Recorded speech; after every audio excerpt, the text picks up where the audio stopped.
Hello students, we have learned the open chain structure of D-glucose through some chemical reaction, and the structure of D-glucose is this. This is open chain structure. 6 carbons are there. इसकी numbering कर लें तो there are 6 carbon in the structure and one aldehydic group is present. With this one carbon is of aldehydic group and last में जो आ रहा है that is CH2OH. This is open chain structure. But there are some chemical reactions which are against this open chain structure. And in today's class, we are going to discuss the cyclic structure of glucose. So what are those reactions which are against this open chain structure? Say we have done aldehyde and ketones and we have seen the reaction of aldehydes with sodium bisulfite, NaHSO3. Right और glucose में भी क्या है aldehydic group या CHO group present है. लेकिन जब हम ग्लूकोज की बात करते हैं तो ये एल्डिहाइडिक कंपाउंड्स की तरह सोडियम बाइसल्फाइड या NH3 के साथ रिएक्शन नहीं देता, एडिशन प्रोडक्ट नहीं बनाता. Right even though aldehydic group present है लेकिन सोडियम बाइसल्फाइड के साथ कोई रिएक्शन ग्लूकोज की नहीं आ रही है. इसी तरह से जब हम ग्लूकोज की रिएक्शन DNP के साथ डिस्कस करते हैं 2,4-DNP यानी 2,4-डाइनाइट्रोफिनाइल हाइड्रोजीन जो हमने एल्डिहाइड के साथ रिएक्शन पढ़ी थी, अगर हम उसकी भी बात करें तो ग्लूकोज DNP के साथ भी टेस्ट नहीं देता है. इसके अलावा ग्लूकोज एक एक्सक्लूसिव प्रॉपर्टी शो करता है म्यूटा रोटेशन की, जो बेसिकली हमने एल्डिहाइड और कीटोन्स में नहीं पढ़ा है. तो अगर इसमें एल्डिहाइडिक ग्रुप है तो ये म्यूटा रोटेशन क्यों दे रहा है या फिर सोडियम बाइसल्फाइड के साथ रिएक्शन क्यों नहीं दे रहा है. तो आज की क्लास में हमें ग्लूकोज के साइक्लिक स्ट्रक्चर को ही डिस्कस करना है. तो स्ट्रक्चर का डिस्कशन स्टार्ट करने से पहले हम एक छोटी सी केमिकल रिएक्शन देख लें जो हमने पढ़ी थी एल्डिहाइड और कीटोन में, कि इसमें एल्डिहाइड में और कीटोन में कार्बोनिल कार्बन प्रेजेंट होता है. राइट तो ये हमारा कार्बोनिल कार्बन आ गया. यहाँ पे ग्रुप्स अटैच्ड होंगे, जो भी ग्रुप्स अटैच हों.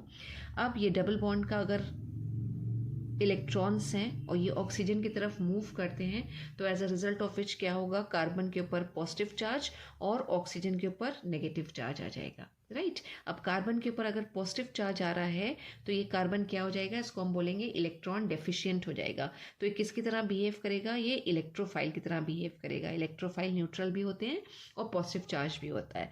अब इसकी रिएक्शन अगर हम एक अल्कोहल के साथ करा रहे हैं, मिथाइल अल्कोहल के साथ, तो उसमें ये OH ग्रुप लगा होगा अल्कोहल में और उसमें जो ऑक्सीजन है उसके पास ये लोन पेयर प्रेजेंट है.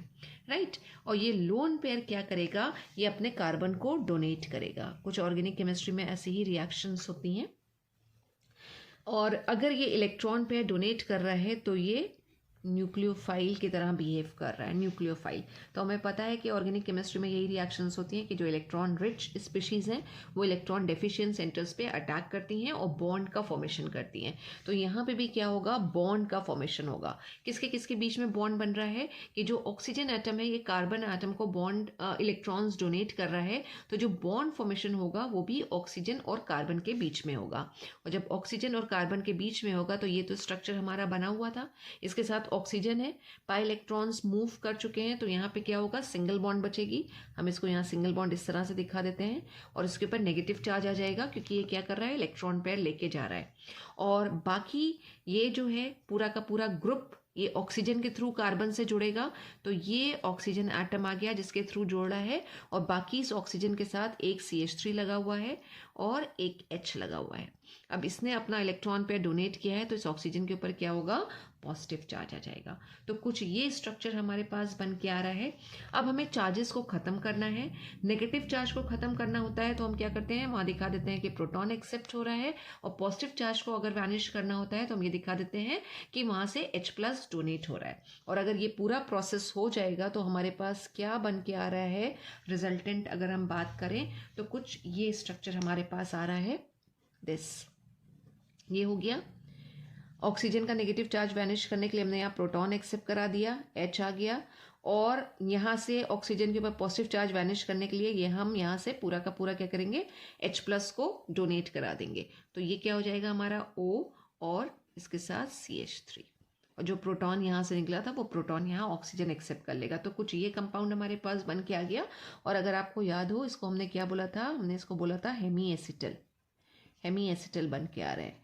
हेमी एसिटल क्या होते हैं? हेमी एसिटल वो सारे आपके ऑर्गेनिक कंपाउंड्स होते हैं जिसमें कार्बन के साथ 2 ऑक्सीजन एटम जुड़े होंगे और वो 2 ऑक्सीजन एटम में क्या होगा, एक अल्कोहलिक ग्रुप का होगा और एक इथीरियल ऑक्सीजन होगा। ठीक है, तो उसको हम बोलते हैं हेमी एसिटल।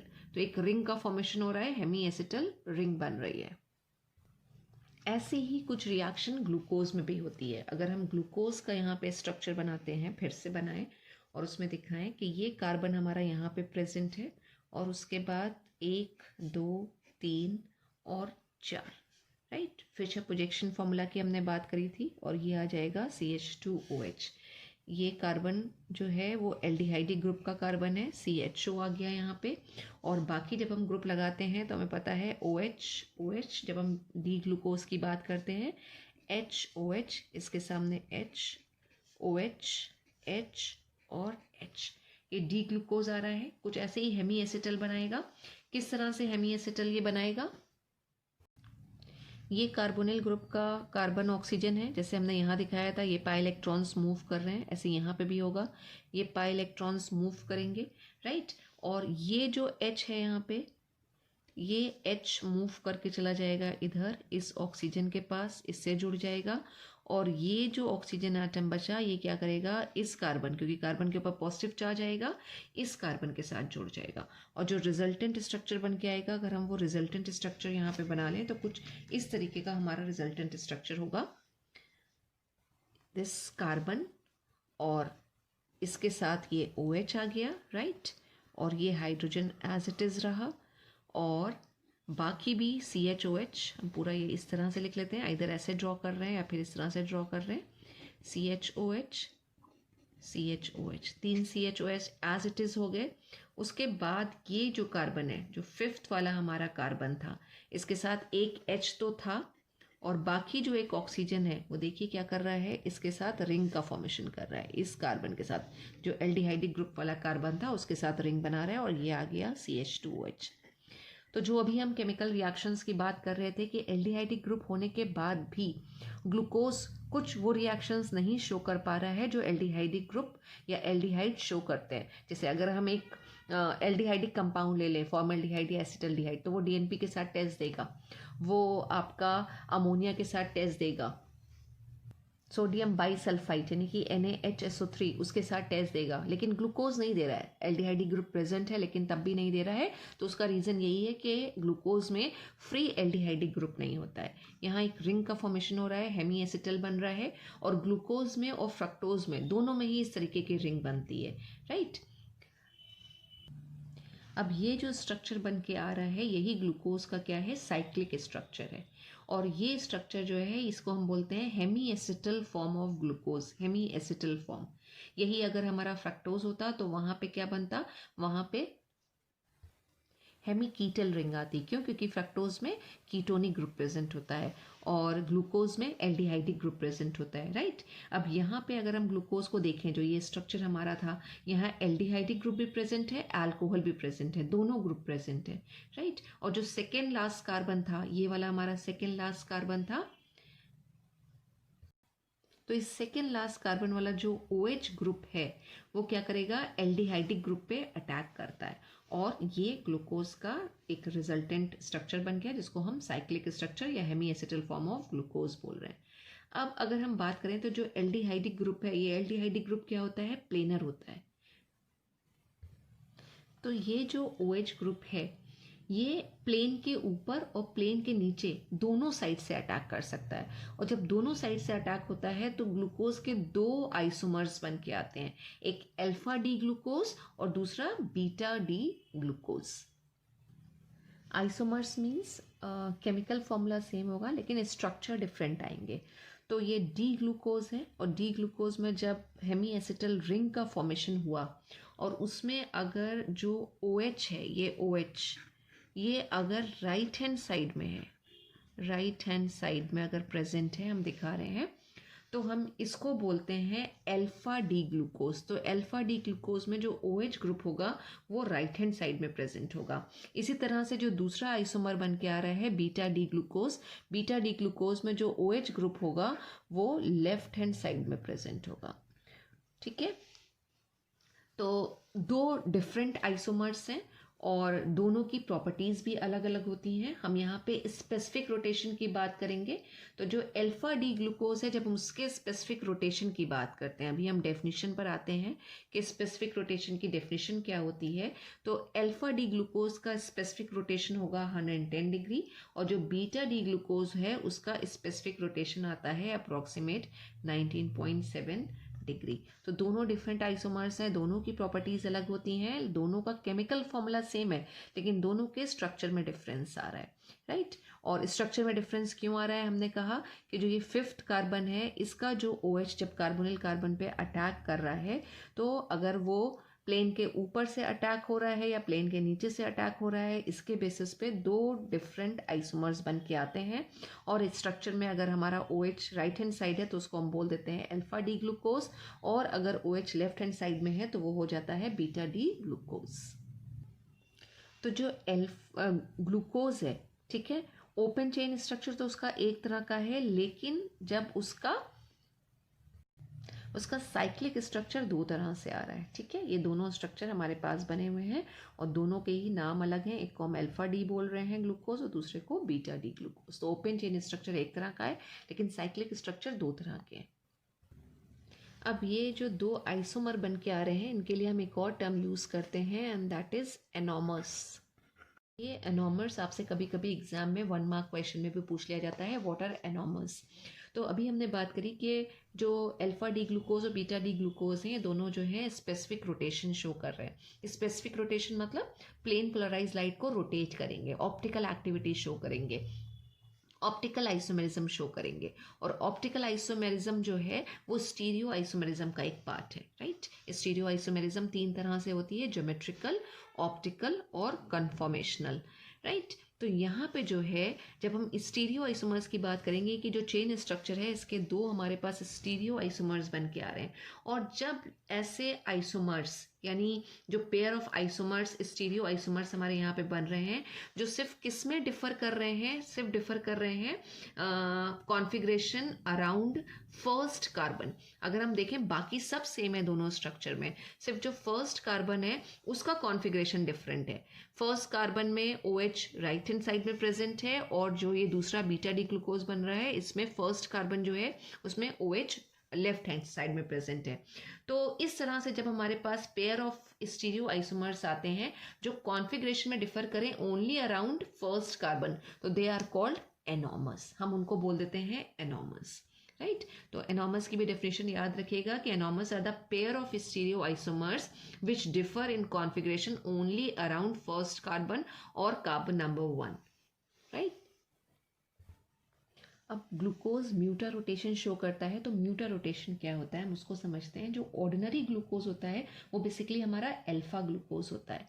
अब अगर हम इस अल्फा ग्लूकोज या ऑर्डिनरी ग्लूकोज का एक्वस सोल्यूशन बनाकर उसको कुछ टाइम के लिए हम छोड़ दें, तो जो अल्फा ग्लूकोज है वो एक इक्विलिब्रियम मिक्सचर में कन्वर्ट हो जाता है।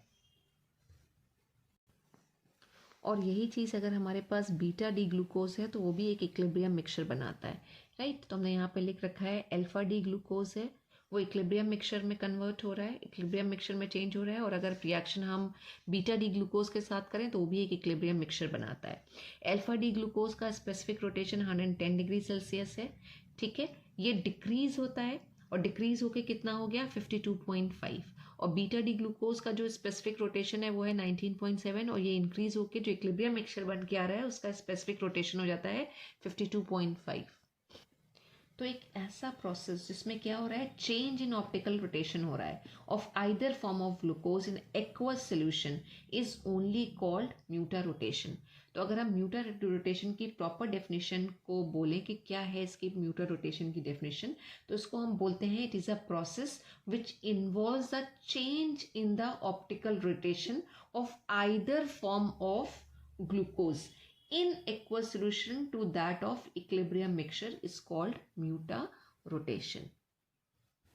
और म्यूटा रोटेशन का जो एक्सप्लेनेशन है वो सिर्फ और सिर्फ साइक्लिक फॉर्म के साथ ही पॉसिबल है, ओपन चेन के साथ नहीं आ सकता। तो ये चीज़ शो हो रही है कि ग्लूकोज के अंदर बेसिकली एक stable hemiacetal ring present होती है, जो एल्डिहाइडिक ग्रुप है वो फ्री फॉर्म में नहीं होता, राइट। एल्डिहाइडी ग्रुप क्या कर रहा है, स्टेबल हेमी एसिटल रिंग का फॉर्मेशन कर रहा है, इसीलिए ग्लूकोज जो है वो म्यूटा रोटेशन शो कर रहा है और उसके दो फॉर्म्स, दो एनॉमर्स बन के आ रहे हैं ऑर्डिनरी ग्लूकोज के, अल्फा डी और बीटा डी, और उन दोनों का अगर हम एक्वा सोल्यूशन बना के रख दें तो हमें एक इक्विलिब्रियम मिक्सचर मिल जाएगा। और इक्विलिब्रियम आपको पता है किसी भी साइड से अटेन हो सकता है, तो चाहे हम अल्फा डी से अपना रिएक्शन शुरू करें और चाहे बीटा डी से करें, हमें जो रिजल्टेंट मिलेगा यानी कुछ टाइम बाद जो हमें एक्वा सोल्यूशन में मिलेगा वो हमें इक्विलिब्रियम मिक्सचर मिलेगा और उसका स्पेसिफिक रोटेशन कितना होगा, 52.5। तो यहाँ पे चेंज इन ऑप्टिकल रोटेशन हो रहा है और इसी प्रोसेस को हम बोलेंगे म्यूटा रोटेशन। म्यूटा, म्यूटेट हो गया है, जो ऑप्टिकल रोटेशन है उसमें चेंज आ गया है या वो म्यूटेट कर गया है, इसलिए उसे बोला जा रहा है म्यूटा रोटेशन। इक्विलिब्रियम मिक्सचर में जो ग्लूकोज की रिंग बनी होती है वो ओपन हो जाती है। तो अगर हम इसको इस तरह से लिखना चाहें तो हम ऐसे भी लिख सकते हैं कि जो ओपन चेन स्ट्रक्चर है वो कहाँ मिल रहा है, हमें इक्विलिब्रियम मिक्सचर में मिल रहा है, राइट। इसका स्पेसिफिक रोटेशन कितना होगा, 52.5, और ये कितना परसेंट होगा ओपन चेन स्ट्रक्चर की अगर हम बात करें ग्लूकोज का तो 0.02%, राइट। और बीटा डी ग्लूकोज हमें पता है कि उसका स्ट्रक्चर क्या होता है। जब हम बीटा डी ग्लूकोज की बात करते हैं तो बीटा डी ग्लूकोज में जो OH ग्रुप है वो फर्स्ट कार्बन के साथ जो OH ग्रुप लगा होगा वो लेफ्ट हैंड साइड में प्रेजेंट होता है। और यही अगर हम अल्फा डी ग्लूकोज की बात करें तो अल्फा डी ग्लूकोज में OH group right hand side में प्रेजेंट होता है। और अल्फा डी ग्लूकोज के परसेंटेज की हम बात करें तो 36% जो है वो अल्फा डी ग्लूकोज है और बीटा डी ग्लूकोज जो है वो अप्रॉक्सीमेट 64% प्रेजेंट होता है। रिड्यूसिंग शुगर्स हैं, रिड्यूसिंग कार्बोहाइड्रेट्स हैं, जैसे कि मोनोसेक्राइड्स में ग्लूकोज, फ्रक्टोज हैं, डाइसेक्राइड में मोल्टोज है, लैक्टोज है, राइट। सुक्रोज हमें पता है रिड्यूसिंग शुगर नहीं होती है, डाइसेक्राइड है लेकिन रिड्यूसिंग शुगर नहीं है। वो सारे के सारे क्या करते हैं, म्यूटा रोटेशन शो करते हैं एक्वा सोल्यूशन में। तो ओपन चेन स्ट्रक्चर से जो रिएक्शन एक्सप्लेन नहीं हो पा रही थी वो सारी की सारी केमिकल रिएक्शन एक्सप्लेन हुई with the help of cyclic structure of glucose. अब जो ग्लूकोज की दो फॉर्म्स की हमने बात करी, अल्फा फॉर्म और बीटा फॉर्म, उसको हम और दो तरह से रिप्रेजेंट कर सकते हैं और जो रिप्रेजेंटेशन का मेथड हम करने जा रहे हैं वो कहलाता है हार्वर्थ प्रोजेक्शन। हार्वर्थ ने ये चीज़ बताई कि ग्लूकोज में जो रिंग बनती है वो 5 मेंबर्ड रिंग होती है, यानी जो रिंग का फॉर्मेशन होता है वो फर्स्ट कार्बन और 5th कार्बन के बीच में होता है और ऐसी रिंग को हम बोलते हैं पाइरैन रिंग, राइट।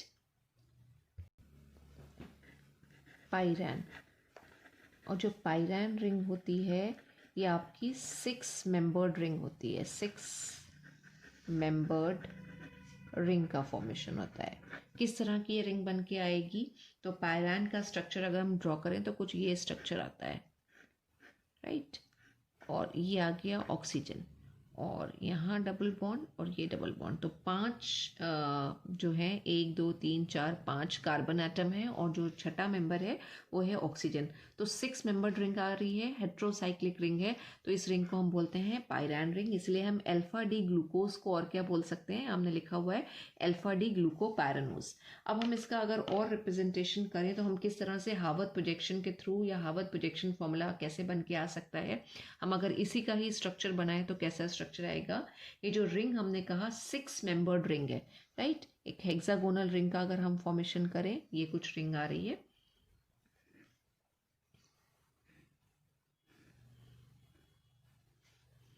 वन 2 3 4 5 और 6 मेंबर की हमने रिंग बना ली।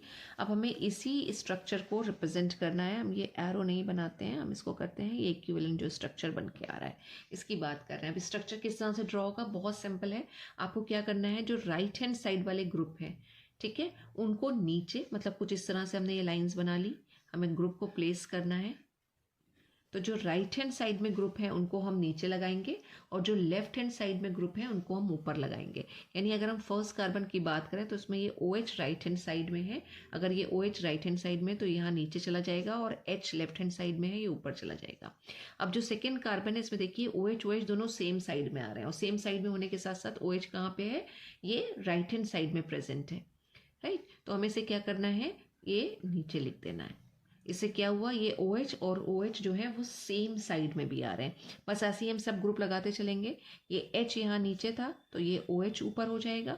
तो बहुत सिंपल है हार्वर्थ प्रोजेक्शन फॉर्मूला बनाना। ये अगर आपको स्ट्रक्चर पता है तो आप बिल्कुल सिंपल ऐसे ही प्लेस करते चले जाइए। तो हमने कितने कार्बन की प्लेसिंग कर ली अगर हम बात करें तो 1 2 3 3 कार्बन हो गए। जब हम फोर्थ कार्बन की बात करेंगे तो फोर्थ कार्बन में OH अगेन कहाँ है, राइट हैंड साइड में, तो ये नीचे चला जाएगा, H ऊपर चला गया। अब हमारा ये वाला कार्बन आ रहा है। ये कार्बन क्या कर रहा है, ये देखिए ऑक्सीजन के साथ रिंग का फॉर्मेशन कर रहा है और इसके साथ क्या है, एक H लगा हुआ है और एक CH2OH लगा हुआ है। अब हम कार्बन की अगर काउंटिंग कर लें तो ये फर्स्ट कार्बन हो गया, ये second carbon, third, fourth, fifth और 6, पूरे 6 कार्बन प्रेजेंट है और जो रिंग बन के आ रही है वो 6 मेंबर्ड रिंग है। तो ये स्ट्रक्चर किसका हो जाएगा, this is the structure of alpha D glucose या फिर अल्फा डी ग्लूकोज भी बोल सकते हैं। और अभी हमने क्या कहा, 6 मेंबर्ड रिंग बन रही है इसलिए हम उसको और क्या बोल सकते हैं, अल्फा डी ग्लूकोपाइरानोस। और इसी तरह से अगर हमें बीटा डी ग्लूकोज का स्ट्रक्चर बनाना हो तो बीटा डी ग्लूकोज का स्ट्रक्चर क्या आएगा, बीटा डी में सिंपली क्या होता है, बीटा डी में जो ये OH ग्रुप की हमने बात करी थी, ये OH ग्रुप कहाँ प्रेजेंट होगा, लेफ्ट हैंड साइड में। तो अगर हम बीटा डी ग्लूकोज का हार्वर्थ प्रोजेक्शन फॉर्मूला ड्रॉ करें तो अगेन करना हमको वही है कि हमें 6 मेंबर्ड रिंग बना लेनी है पहले। तो ये हमने कुछ इस तरह से 6 मेंबर्ड रिंग का फॉर्मेशन किया, ये 6 मेंबर्ड रिंग आ गई यहाँ पे। और अब हमें क्या करना है, सिर्फ ग्रुप की प्लेसिंग करनी है। अब ग्रुप की प्लेसिंग किस तरह से होगी, जब बीटा डी ग्लूकोज की हम बात करें तो बीटा डी ग्लूकोज में OH जो है वो लेफ्ट हैंड साइड में और H जो है वो राइट हैंड साइड में। तो ये OH कहाँ आ जाएगा, यहाँ पे, इसमें OH यहाँ था और इसमें OH कहाँ आ रहा है, ऊपर आ रहा है, राइट। और उसके बाद हम सिंपली ग्रुप लगाते चलेंगे, HOH देन OH और H और OH और उसके बाद फिर यही वाला कार्बन है जो रिंग का फॉर्मेशन कर रहा है, तो यहाँ H आ जाएगा और यहाँ CH2OH आ गया। तो this is the structure of beta D और ग्लूकोज। और बीटा डी ग्लूकोज को भी हम क्या बोल सकते हैं, we can call it as beta D gluco और पायरानोस आ गया।